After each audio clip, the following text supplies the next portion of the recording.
Hey, this is Paolo from Trivium, and you're listening to Epic Footnote.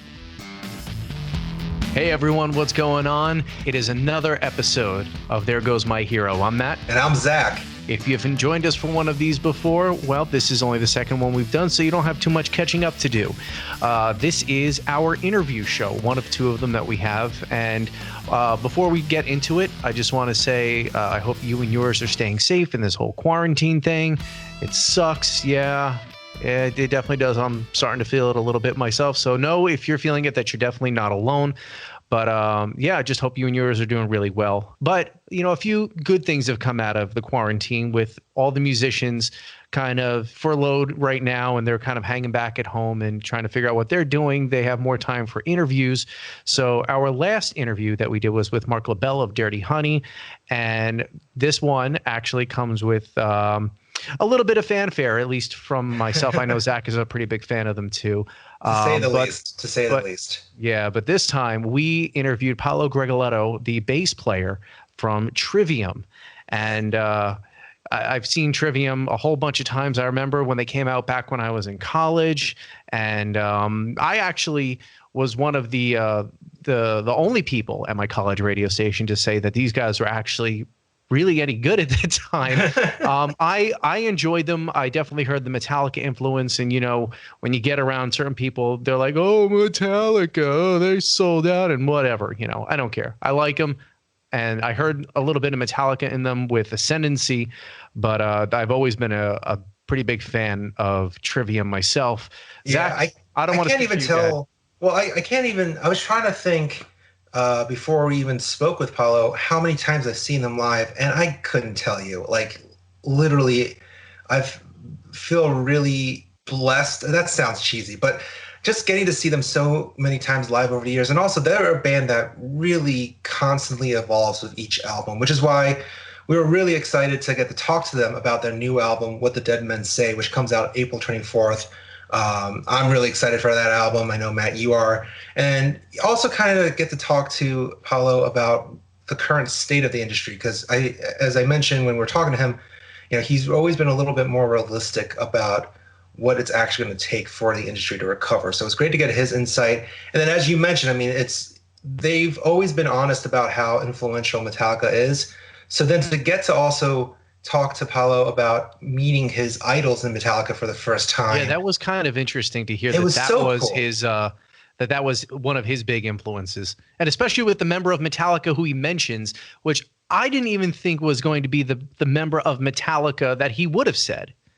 It kind of shows how timeless Metallica is, that the member he talks about getting to really connect to, and even just like getting to play the same stage as your idols. I mean, color us jealous. Like, it was just really cool to hear. So without further ado, here's part one of our chat with Paolo. Give it a listen. Let us know what you think on Facebook, Twitter, Instagram, at Epic Footnote, and stay tuned for part two. But for now, enjoy. See ya. First off, how are you holding up with everything? Is everyone safe? I know you were in Chicago with your girlfriend and the two dogs. Yeah, we're doing good. You know, we got our little routine going on here, just pretty much taking care of the dogs, trying to stay fit inside because the gym in the apartment is closed. And I've been playing guitar and bass a little bit and just, you know, doing a lot of press for the new album. That's really it. And thankfully we have that, you know, because I don't know, if we didn't have the album coming out and didn't have people to talk to about it might be going a little crazier.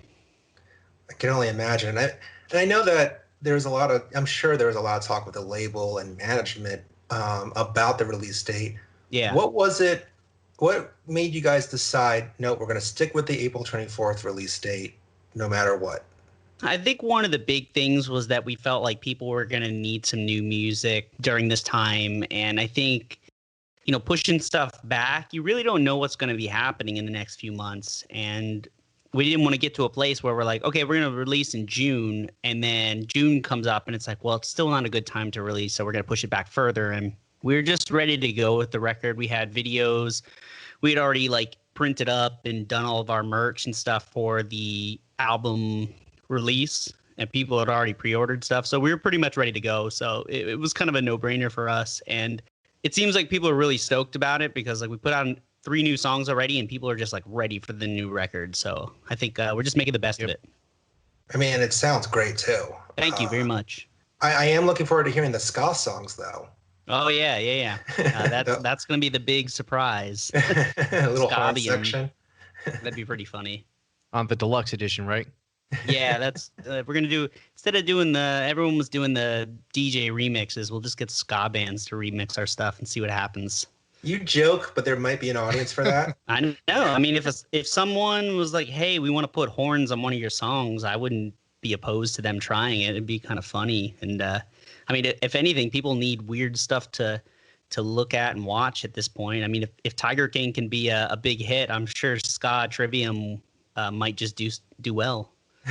I'd love to hear in waves with some horns on it. There was a high school band that did In Waves, and it was really awesome. I mean, it was definitely, the intro is perfectly set up for that. But if anyone wants to do some weird covers, like we can arrange for some audio tracks if someone wants to do a ska version of one of our songs.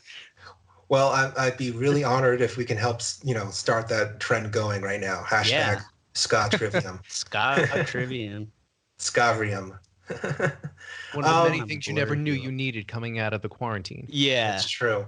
And, it's funny, or eerily funny, I should say. I guess just knowing the lyrical inspiration behind the Catastrophist and how it's just, every unexpected decision that's made about certain things, it's a little eerily too perfect for the times right now. Yeah. I had like a lot of good inspiration for it with just different stuff I was reading. And, I was kind of thinking more about like systemic failures dealing with crises. And, I think that's pretty on point with this. And, I definitely would have never considered a pandemic and just how it could break things down so easily. It's definitely resonating with people. And even some of the lyrics on the record that don't really deal with stuff like that kind of hitting differently with me. And I'm very curious to see how people interpret a lot of these songs, because sometimes like I'll have my own meaning on them, and then like they'll go out and then people will interpret them differently, and sometimes it's even cooler what they think the songs are about than what I think. Do you have an example of a song that changed for you lyrically once everything kind of hit? Definitely the Catastrophist for sure. I definitely wasn't specifically thinking about like a pandemic, but listening to it now and I'm like, well, it hits pretty close to home, and it's probably the best example of like kind of what the song's about. I wouldn't say there's like a specific this is exactly what it's about, but I was reading a book called The Uninhabitable Earth, and it was just kind of talking about like a lot of stuff with the climate crisis and with what that means systemically, how, we'll react with how bad things can get. And, and it was just laying out possibilities. And, and I was thinking that far into the future and just like the people that, will have to live in that future and just how we're living right now with choices that were made 30, 40 years before us or more. And so that was kind of like the song's reference point for me of like thinking about like, because I kind of go back and forth between like now or looking into the future and looking back. And then, for me, just thinking about looking backwards of like the choices that were made, we never had any input in, but we have to deal with. And, you think about this now and it's just like, you start thinking about like every month that's gone by, like, wow, if we would have just made this choice, maybe this could have happened. And so that was kind of, for me, it's just like, wow, this song takes a whole new relevance. And it's like, it's accelerated like the song's meaning for me. It's like I'm not thinking as much about the long-term effects of things, but just like this immediate crisis is so shortened, and it's like weird to watch it play out and be like, wow, this song fits so well with it. Kind of scary how well it fits with it. Yeah. Well, I don't know what else on the record's going to fit, but who knows? Maybe I've unleashed some sort of weird some sort of monkey's paw situation where, the record's going to do great and the entire world's going to collapse. And that's how it goes out.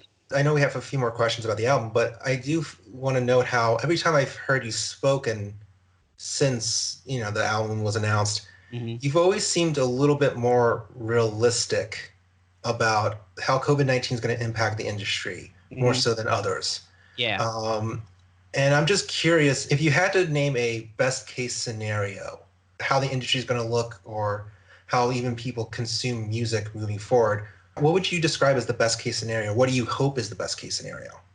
There's definitely a lot of possibilities for how this kind of plays out. If I were to take a guess of what would probably happen is, kind of what happened after the last recession, which is a lot of consolidation in fewer hands, bigger companies getting bigger, which was already a trend in the music industry anyway. With this, it's like live venues are just not going to be open for a while. And independent promoters and smaller bands and, the people that work at those places are not going to survive more than a couple months of this. And, you keep seeing reports that this could be up to 2 years that things are just not going to be normal. And I mean, that's still like not even how it's going to be. And my best case scenario is that, as more things are known about the virus and as more medical research is put into this, I'm sure going over time, like that there's going to be some sort of magic bullet, or, maybe things will be like, well, maybe we overestimated the severity of whatever. That's all a possibility. But I think banking on like the moonshot thing is not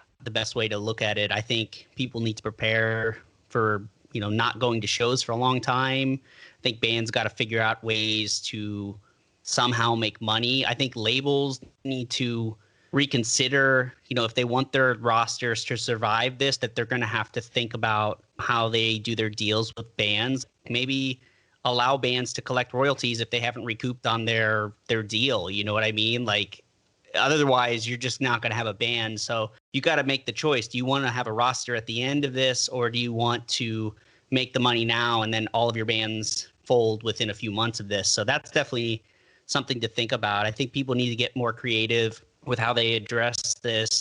Obviously the government has to get more creative with it. I don't think $1,200 is going to last a lot of people that long. And I think businesses in the music industry need to think about that too. Like, how do you want to do this? Do you want this to play out to where there's only, big artists left, or do you want to have an independent scene and a thriving music business? And because up to this point, I mean, the music business was doing great, at least up the top. So this is going to probably expose a lot of inequalities in our industry.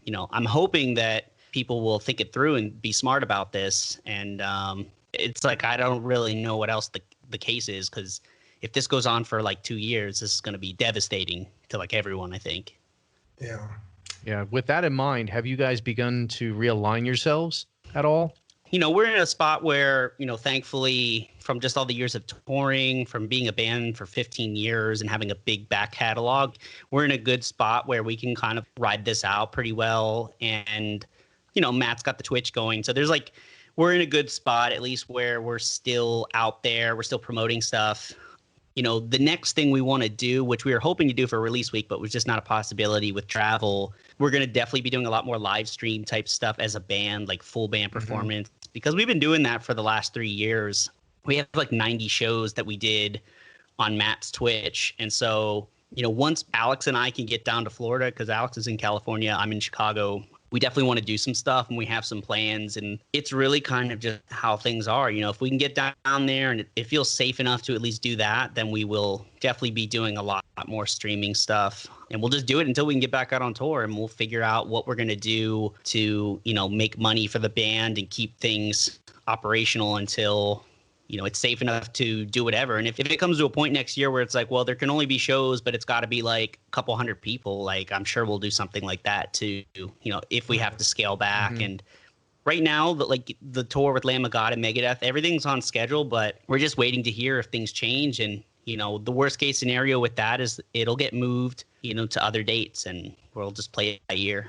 I was actually going to ask to see if there's any update, but I can only we're imagine. Just waiting to hear.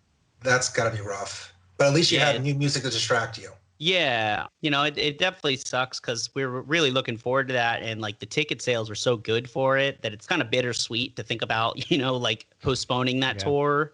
Yeah. I would rather it happen than not, whether it's this year or next. But safety for people is all that matters. And I would hate to push forward with the show and then find out that a bunch of our fans died because we were determined to play a show when it wasn't safe. And, I feel like it's going to probably the next few months, it's going to be on people to make choices themselves. And so I hope everyone makes the right choices, especially if you have an audience or fan base that, their health and safety is in your hands. Like, I hope you make the right choices and not the, financial one first. Right. That should always be top priority, at least in my opinion.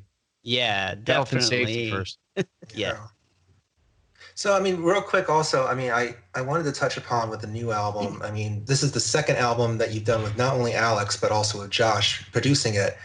I'm just curious as to how, like, the fact that you've had two individuals who've now been with the band for a little bit longer, after a few years where you had kind of a rotating lineup behind the drum kit. How has that stability kind of helped the band evolve on the new record?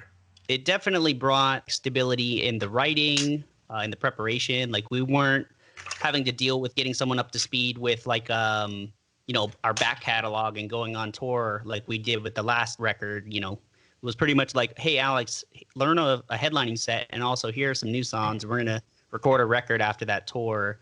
This time it was like we were prepared to work together. We knew we were working with Josh again, so we had a great plan. And I mean, I think it just makes the music flow a lot better in the rehearsal room. Like, we're not worrying about like any other things, any outside distractions, any issues within the band or whatever. And that's just like such an important thing for us, because like we're a band that, like, when things are great, like, we make our best music. We're really focused. We're not a band that thrives off of drama and stuff like that. It doesn't work for us. And Josh is like a steady hand at the board. He's such a good producer, such a great mixer, engineer. I guess the big change from this record from like previous records is that, like, we didn't make a really hard like left or right turn like the sound we were going for. We tried to improve upon what worked the last record, and I think that was it. It's like we've found what works, and it's like we can experiment within that, but like we're not going to change genres or anything. We're not trying to like go for some sort of mainstream acceptance of our band. It's like we do what we do, and people love when we play heavy, fast stuff, and that's easy for us to kind of go into that mindset. And like, with Alex, it's like the possibilities are endless, like where we can go with that. Yeah, he's a beast behind the drums. Yeah, he's crazy, man. Yeah. Have you guys put out your most favorite moment from this new album yet? There's definitely a couple moments that people haven't heard yet. I would say of like the ones that have come out, there's a fill in Catastrophist that Alex does probably about the end of the middle part that I actually got video of, and I put it up online, and I think Alex maybe reposted it.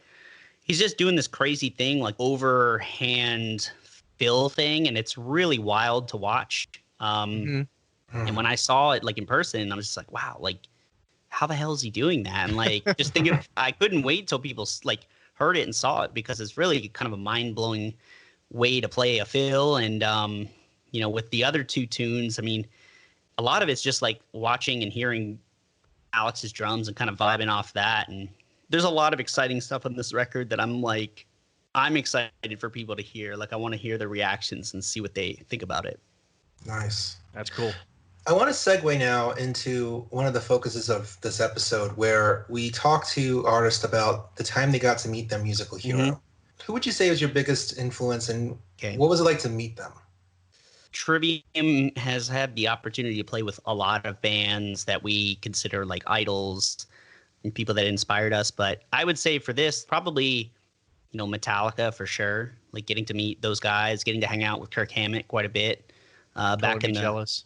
Yeah, back in the day, like 2006, we had dinner with him, and it was like wild, man. Like having dinner with your hero, someone like you never thought you'd meet, let alone have dinner with.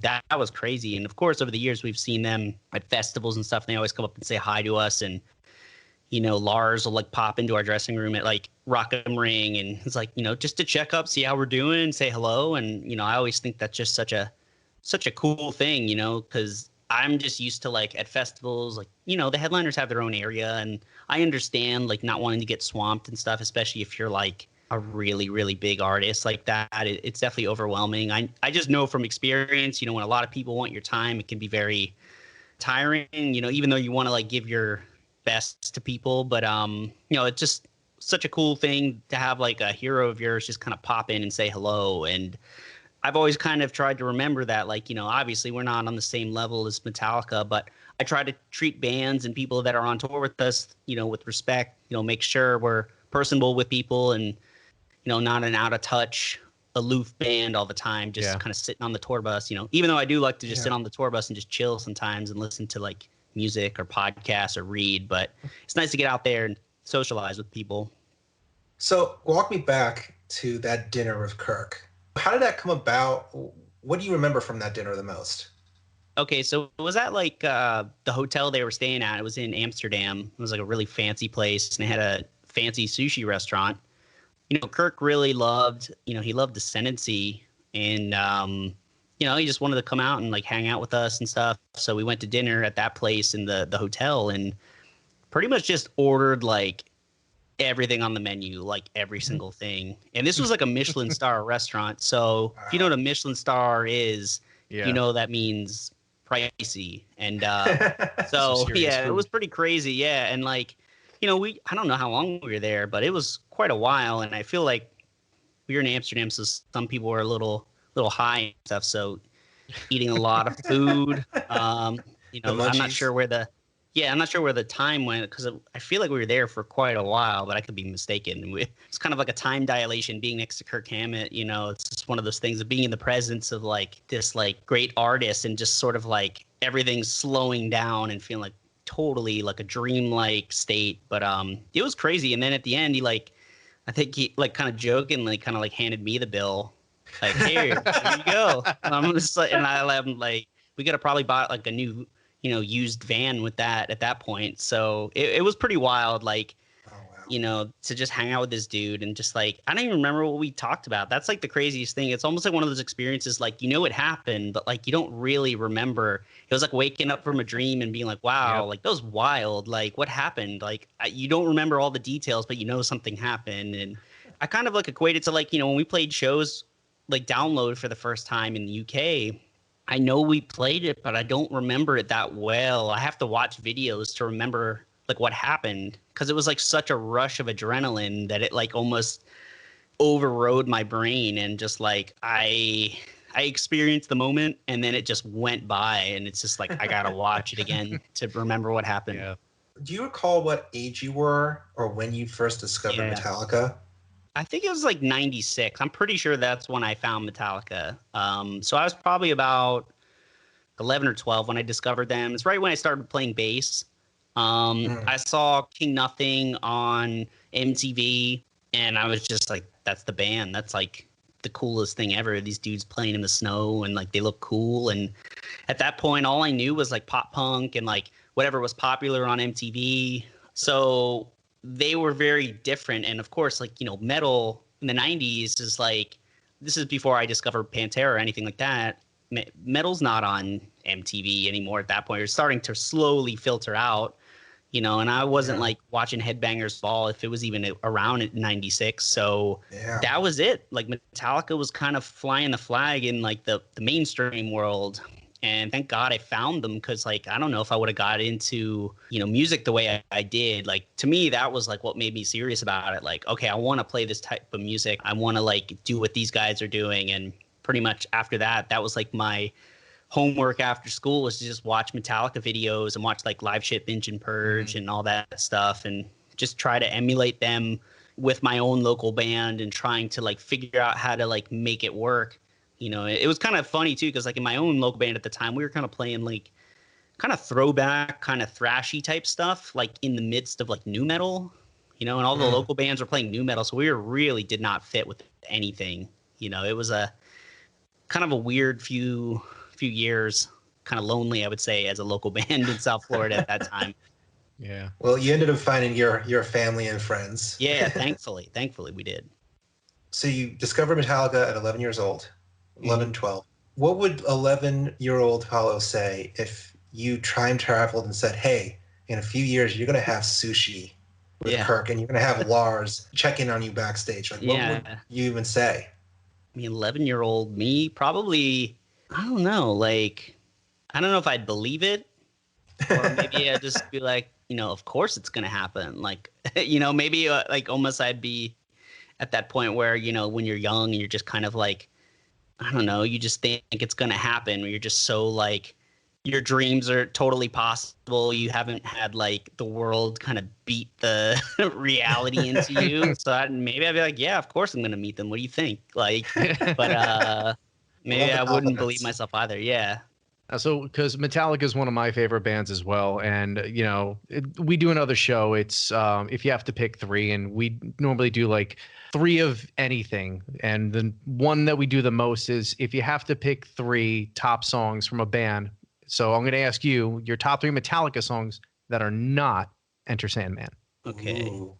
Top three Metallica songs. I mean, I'm definitely picking Master of Puppets. That's the one we covered, and I think that's like the pinnacle. I mean, the pinnacle of metal music, in my opinion. Like, if I have to show someone, what I think metal is and what it stands for and what, represents the genre, it would be that, for sure. I'd probably pick Blackened. Okay. I think that's like a great opening track, and I kind of always think about the live shit, Binge and Purge, Seattle concert with that. I think it's just such an iconic opening.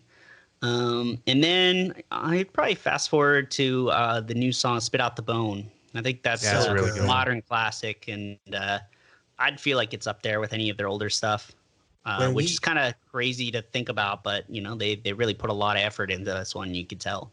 Yeah, when Matt and I saw them in Philadelphia a few years ago now, and then they suddenly played that, we're just like, oh my God, yes. Like after so long that they didn't. Yeah. I was hoping they would play it at the show I saw in the States, but they didn't. But hopefully when this virus ends and they start touring again, I can catch them and they can play that song.